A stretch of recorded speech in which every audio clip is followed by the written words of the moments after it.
What's going on, everybody? If you don't know, now you do know. You're officially tuned in to another special edition of the HFWB podcast series. This is your host, Clifton Pope, and with me today, I have a very special woman here. She's definitely, some people may not know who she is, but if you don't, shame on you because you should. She's a very special woman who believes in the power of the law, with her being a well-experienced lawyer. And if you haven't recognized who I'm talking about yet, you might have seen a few signs out in the neighborhood because she's also running for judge as well. Allow me to introduce the lovely Miss Celina Lopez Leon to the HFWB podcast series. Welcome aboard, Selena. Thank you, Clifton. Thank you for having me. Good morning, everyone, or good afternoon. And hey, happy to be here. No, thank you so much, Selena, for taking time out of your busy schedule just to be on the HFWB podcast series, first of all. So for everyone who's currently listening to the podcast right now, Selena, let them know a little bit about your background and what inspired you to practice law first off, and then, of course, become a well-experienced lawyer that you are. Absolutely. So I am originally from Corpus Christi, born here, Spawn Hospital, raised in Corpus till I was about 12 years old. We lived out in the Annabelle area. So I went to Tolosa Midway, and I also went to Arlington Heights Christian School when I was a little girl. My parents are from here, from Corpus. My mom is a graduate of West Oso. I have family in the Molina area, a lot actually still out there. And my dad graduated from Corpus Christi Academy when that was in existence. Okay. A little side note, his family couldn't afford for him to go to that private school. So he actually was the janitor and would clean after school in order to pay his tuition to go. That's a story right there. Absolutely. So we come from a humble background. My grandparents, my mom's side, the ones from Molina area, they actually built their first home together. My grandpa was a shade tree mechanic, is what they call him. My grandma was a cotton picker out in Chapman Ranch. Neither one of them even graduated high school. And then fast forward, they have a bunch of kids. My dad's parents are from Mexico originally. Oh, wow.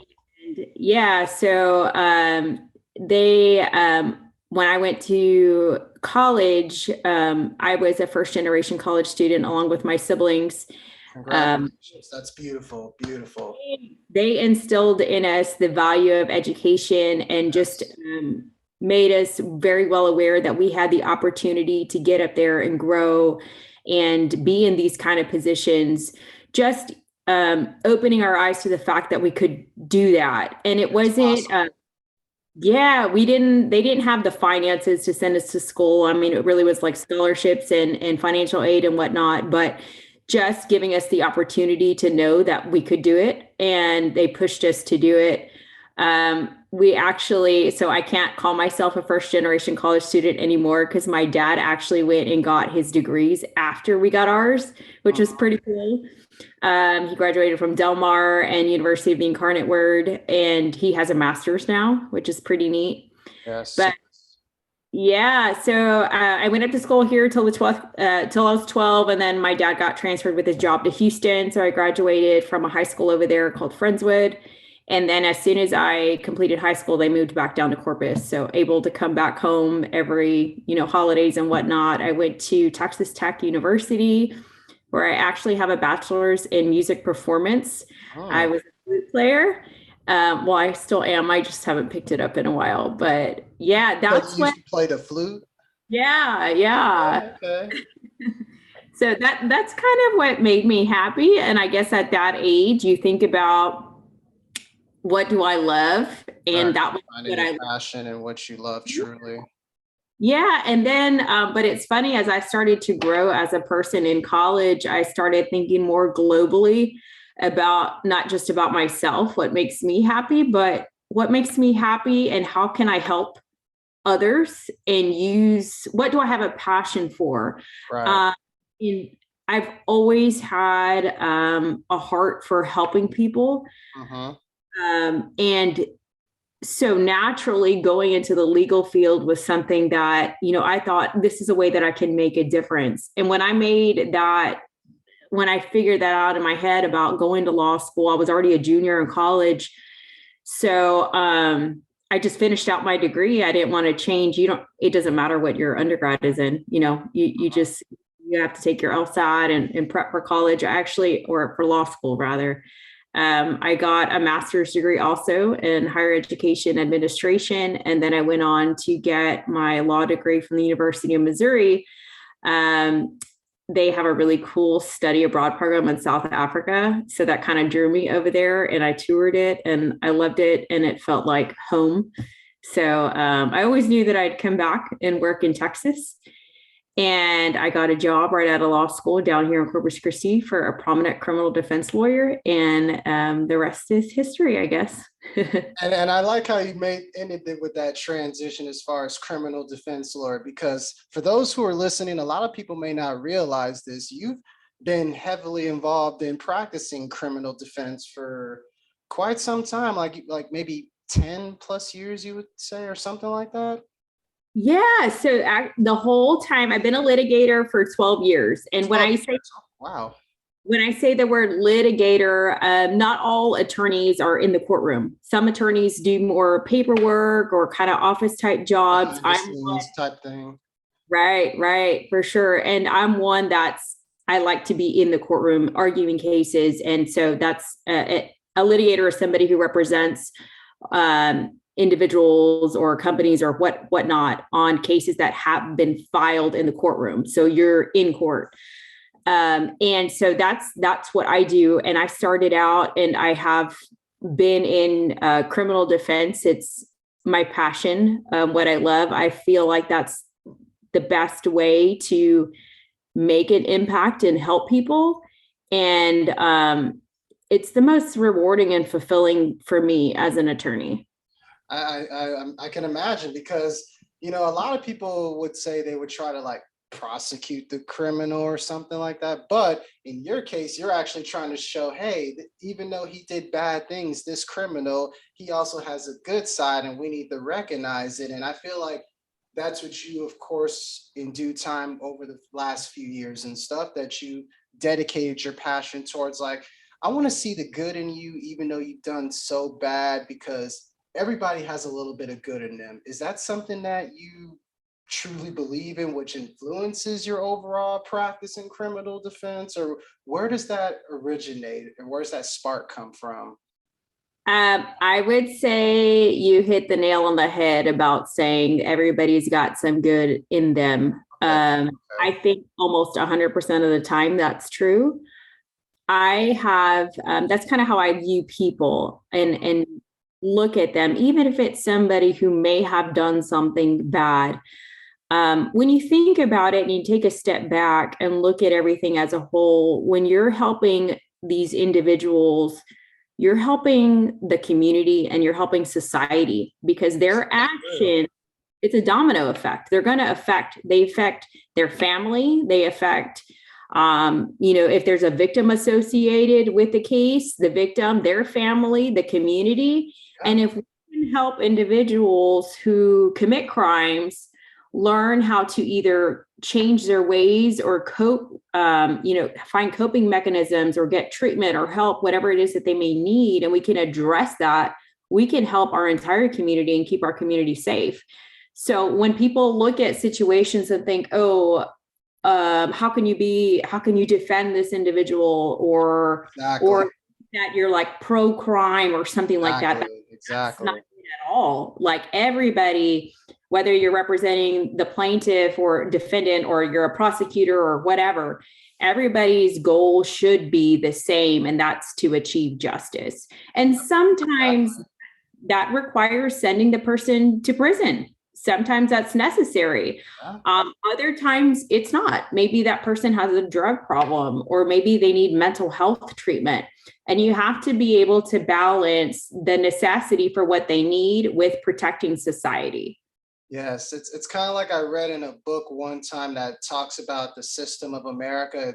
The one sentence that sticks out to me, and it still does to this day, is they say justice is neutral. It's just a matter of finding that balance to where, okay, does this person need to go to jail, or does this person deserve a second chance? I can imagine that's a everyday struggle and a challenge, especially when being in the courtroom and seeing all those cases. Can you think of one off the top of your head that is the most craziest that you've ever been in personally? Oh, geez. If just one that sticks out to you as far as like, I'm never gonna forget this, even though I see this all the time. This one I'm definitely never gonna forget. There was one case that I did, I, and it's not so much, I guess, the actions that I said I'm never going to forget. It was more about kind of the situation. It was a murder case, and the individual had no criminal history, and he was a young guy, and Wow. the person that was killed was his mom's boyfriend, Oh, who was a registered sex offender, and who he had seen this man beat up his mom and throw her through a glass table before. God. So, and that guy was not supposed to be on the property where Okay. he lived. And he came on, and my client shot him. And it wasn't, the man was walking away, so it wasn't a self-defense issue. But in the situation in my mind, this wasn't a murder. It was more of like a manslaughter type case. Uh-huh. But that case was difficult for me because my client was a little bit introverted and a little bit socially awkward, and he was very close with his grandma who raised him, and he had just been, and the things he had seen that this man had done to his mom, how does that make somebody feel? And so I'm trying to sit in Things are his. just gonna add up and then it's gonna erupt like a volcano. So it's like that's what happened. Exactly. And these kinds of things, whenever you see a headline, murder, there was a murder, or this guy murdered somebody, you think the worst, like, oh, this guy's a cold-blooded killer.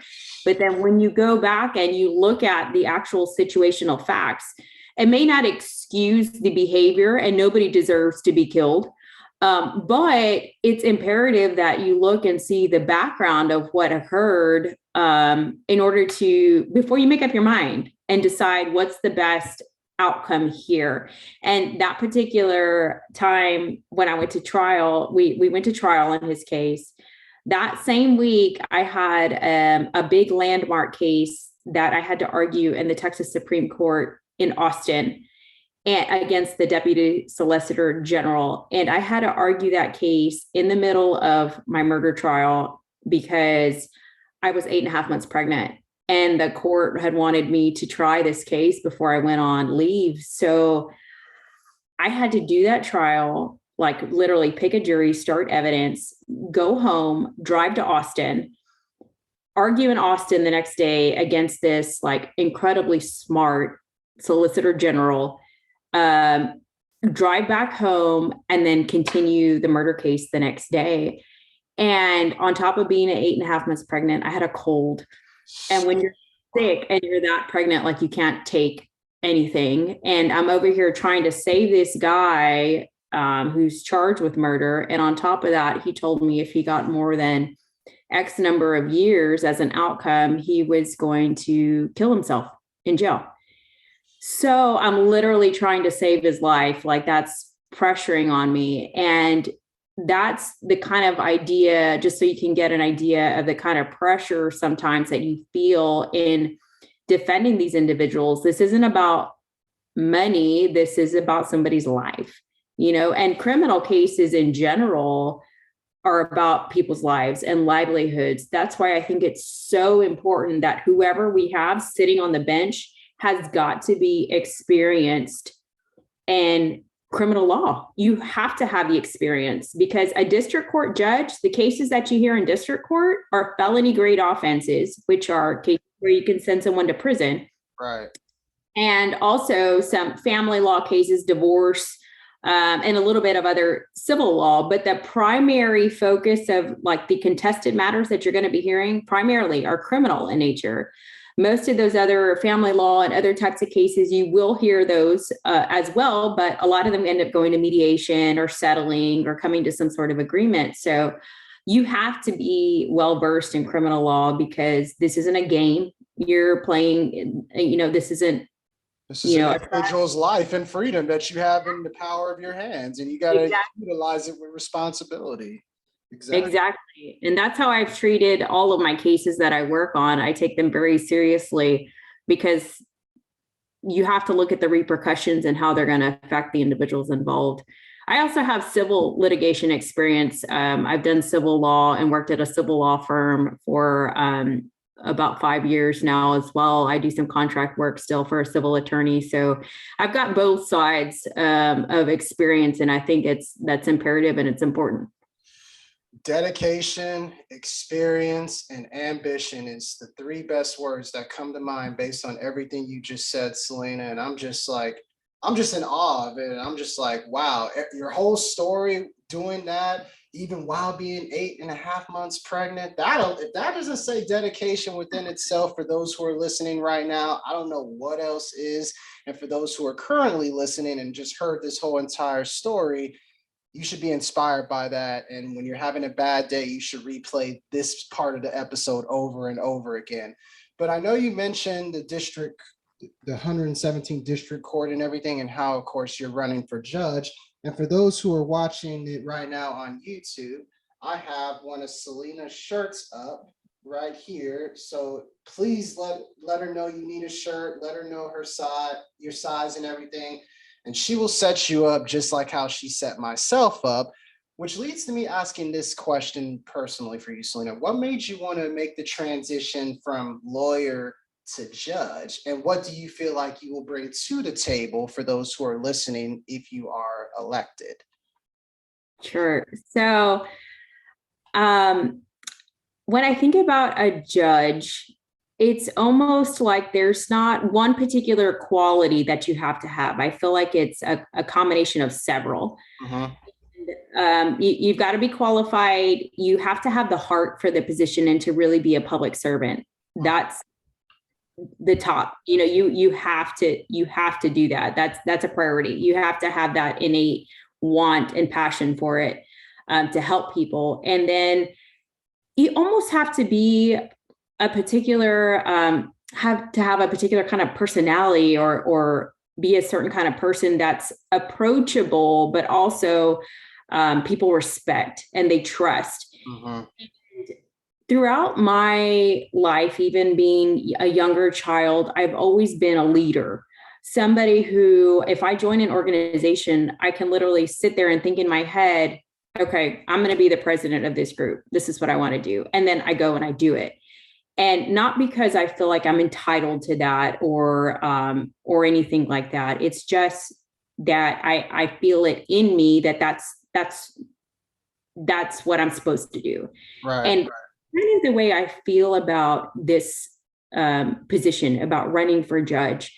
I'm not entitled to it by any means, but I feel that this is what I'm made for. And that has to do with my faith and utilizing my gifts and my passions and my desires to help others and to do what I'm supposed to do in life. Right. And I feel like this is it. When I made the decision to run, I didn't look back. I went in it 1,000%, and I have never one day regretted going for it. And it's a leap. It's a risk. And I've always been the kind of person, it's kind of funny, growing up, I've never been put in detention. I've never been written up. My name's never been on the board. I was always, teacher's pet, did good in school. And I was a huge rule follower. If I broke a rule or if I did something wrong, I had to confess it to somebody. It bothered me. Funny, because my husband is like the risk taker and the one that likes to bend the rules. And, we balance each other out in that respect. But I get on his nerves when he's like, God, why can't we just do this? And I'm like, no, but you can't. It's against the rules, or it's against this or that. Like, I've never even smoked pot, like I'm just really, I don't, but it's just kind of the person that I am. But yet my heart is for helping people that do the opposite, in my job. But it also gives me the fact that I have such a respect for the rules, but I'm able to look at individuals who may break them and to look at the bigger picture. I think these two sides of me mesh together very well to be able to be somebody, hopefully one day, that gets elected to this position. And I think I can be an excellent judge. That is beautiful to hear. And I love how you mentioned as far as with you and your husband, as far as balancing it out with him being the risk taker, you being the rule follower and everything.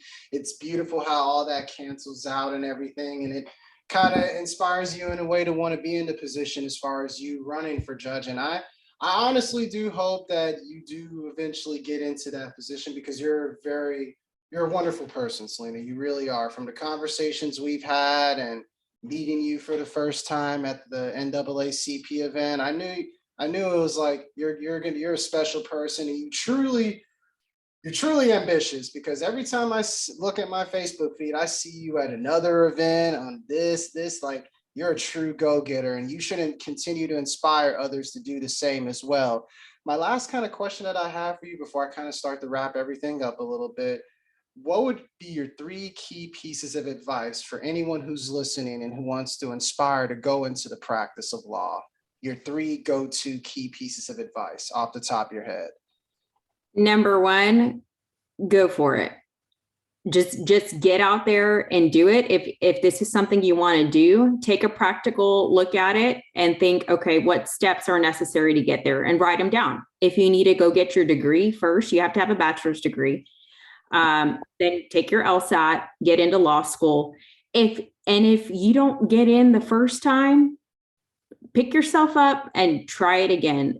The beautiful thing about law schools, there's no age limit. You can have like 60-year-olds going to law school. You can decide as a second career to go do it. And a lot of times people do that. My husband actually just got his license about 2 or 3 years ago. Oh, wow. He went to law school while he went off when our 6 and 7-year-old were like 6 months and a year and a half old. I had babies at home, and I was in a full-time civil law firm position, and he went to school in Houston and would come home on the weekends. And we made it through, and he did 2.5 years of school, and we did it. And it's a sacrifice, but go and do it. Secondly, there's going to be hard days. But if you accept that and give yourself a little grace and allow yourself to have a pity party one evening or whatever you need, do it, have a glass of wine or go drink a beer or whatever. Then the next morning, get back at it and do it. Thirdly, you're not always going to have, when you get there and become a lawyer, because you can and you will, don't let money stop you. I know a lot of people don't have funds to go to school, but there are a ton of scholarships out there, and there's financial aid. Nobody likes to pile on the student loans, but it'll be worth it to get where you need to go. And then you can work off on paying them afterwards. And then when you get there and get in, become a lawyer, there's going to be days where you don't win your cases, and you'll get bad rulings, and you're going to question or second guess yourself. All you can do is work as hard as you can for your clients, listen to them, fight for them. And then whatever the end result may be, they're going to be so grateful and thankful that you went out on a limb and did everything you could for them. For those aspiring law students who are listening to the Hfwb podcast series today, you need to have this on repeat. These 3 key rules of advice that Miss Celina Lopez Leon just laid out for you, just to let you know, hey, you got this, and keep on pushing for what it is that you want to do. That's the message overall.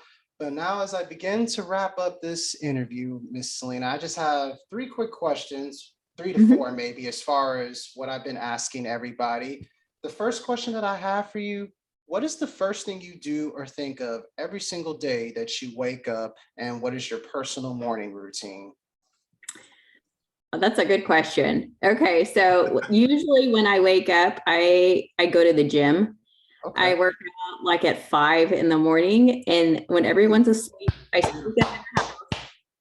I go to the gym, and that is my me time. You need to have like an hour at least a day where it's just you. And it's something Thank about you. Thank you.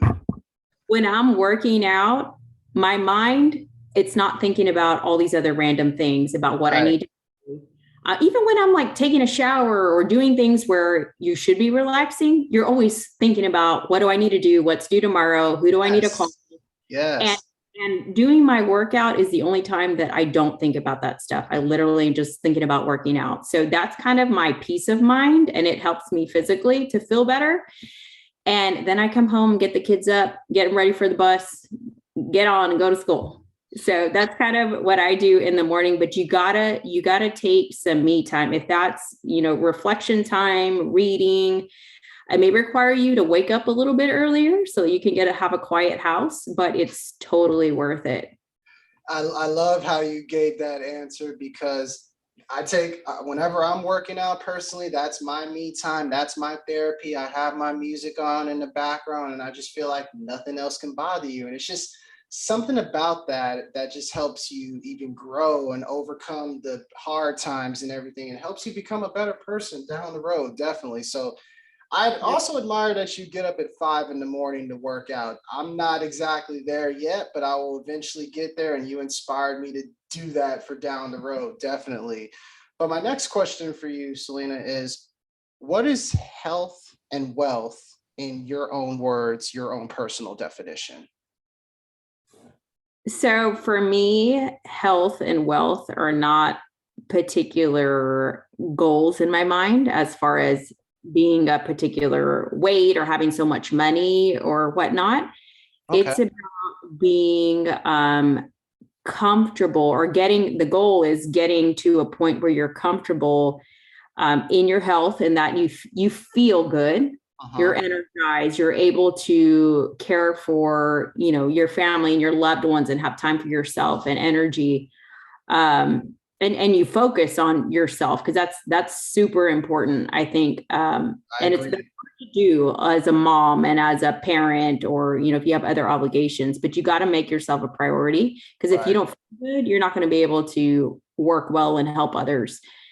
And then wealth wise, I would say that the goal, at least for me personally, is to be in a position where you're not worried or stressed about certain things that need to be paid off, but you feel comfortable to where if you need to go or would like to spend a weekend somewhere with a loved one, you're able to go do that financially. But you also have the common sense to know if maybe that's not a good idea financially. You know what I mean? It's not necessarily Yes. so much money in the bank, but just being of the mindset of knowing how to manage it, if that makes sense. That is makes perfect sense, and I just want to take a moment to say hallelujah, hallelujah, amen, amen to your whole entire answer, because what you just described, Selena, is what I'm basically doing here with health, fitness, wealth, business. That's like the perfect description right there. Everything you just said. We need to get like that, like copyrighted or something, because that's a great answer, and that's probably one of the best answers I've gotten on that question alone. So I want to personally take a moment to thank you for that answer, because I agree with every single word, and that's basically what I'm doing here with, like I said, HFWB, health, fitness, wealth, business. But overall, Selena, for those who are listening right now and who want to know a little bit more about you, what are some of your personal favorite hobbies? I love to bake when I get the chance.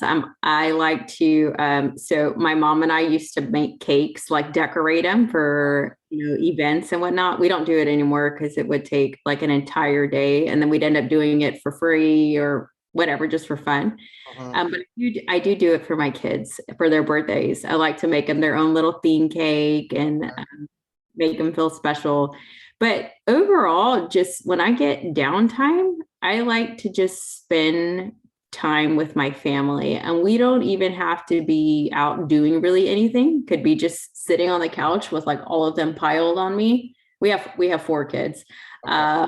And then like watching, a family movie or whatever, just getting the opportunity to relax and be in the moment. I try to be in the moment when I have that time with them. I love that. Be in the moment. I Yeah. agree.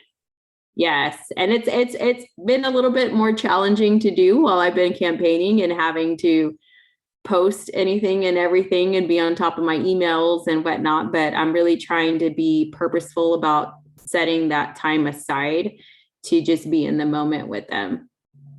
Okay, that's beautiful. That's beautiful. My last question for you, Selena, before I wrap everything up, is an interesting one. If you had the opportunity to speak to yourself 10 years ago, what would you tell yourself? And where do you see yourself personally? Where do you see you and your husband's law firm, Leon Law Firm, in the next 10 years? That's a good question. I think what I would say to myself 20 years ago would be a lot different than what I'd say 10 years ago. I think about 10 years ago, I was first starting to get into the legal field, or I had been I guess, a junior lawyer for a couple of years. But I would tell myself to keep your head up and keep trucking and fighting for your clients the way you're doing. And I think myself, like, I've learned that along the way. I used to be a lot more emotional and personally attached to like verdicts or, what happened to my clients, because you start to feel for them because you care about them. Yeah, for sure. And but just to tell myself to take more risks, maybe. Okay. Business wise, it took a long time for me to get comfortable enough to take the plunge and go out on my own when my husband opened up our law firm. Uh-huh.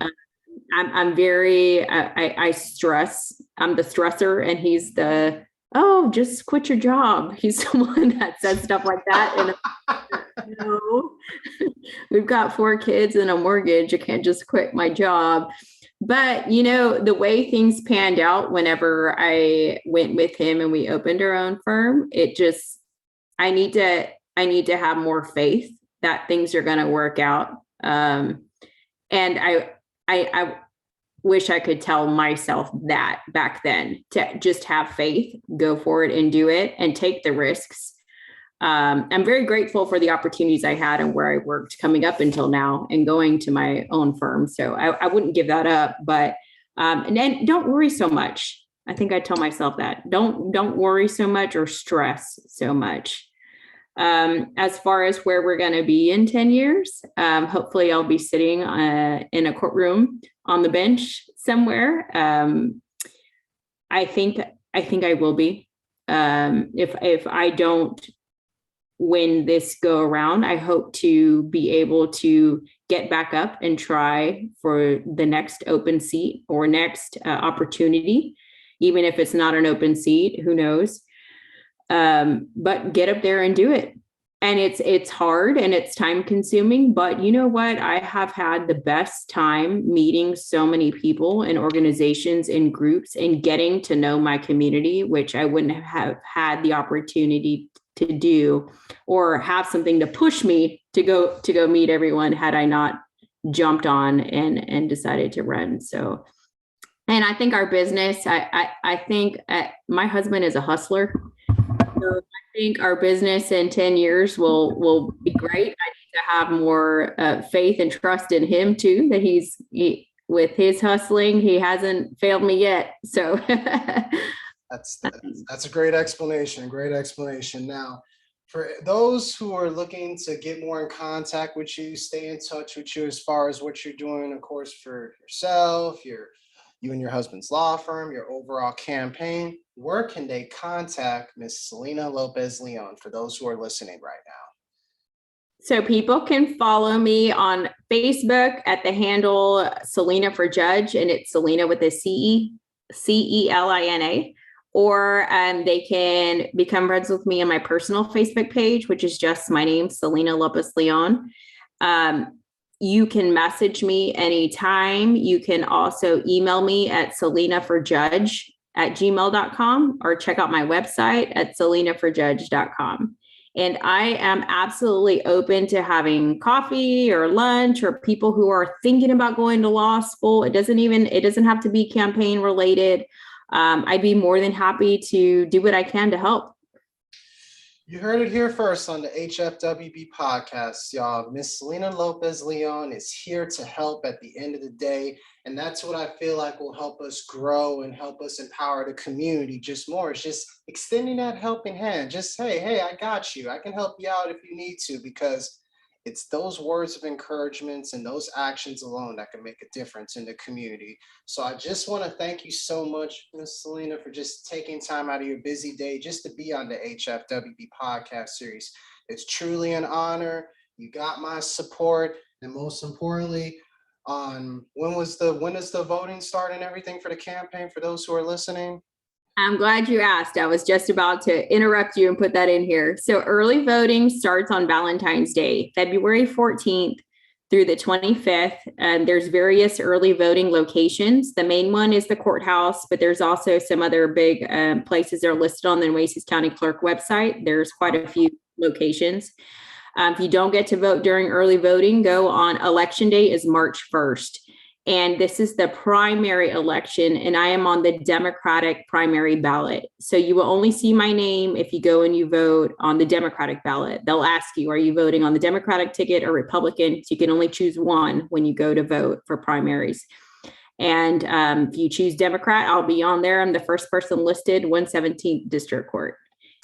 There you go. You heard it here first, y'all. So we need to utilize our right to vote and put in the vote for the people who are willing to make a difference. And Ms. Celina Lopez Leon just explained exactly what she's planning on doing. So go out, for those who don't know who she is or who do know who she is, go vote for her, because she's such a wonderful person. And like I said, you got my support from the get-go, and I appreciate you for taking time out of your busy schedule to appear on the HFWB podcast series, Selena. Thank you so much. Thank you for having me, Clifton. Thank you, everyone. Of course, y'all. And for those who are currently listening, y'all continue to stay healthy, stay wealthy, and stay blessed. Until next time on the HFWB podcast series, y'all.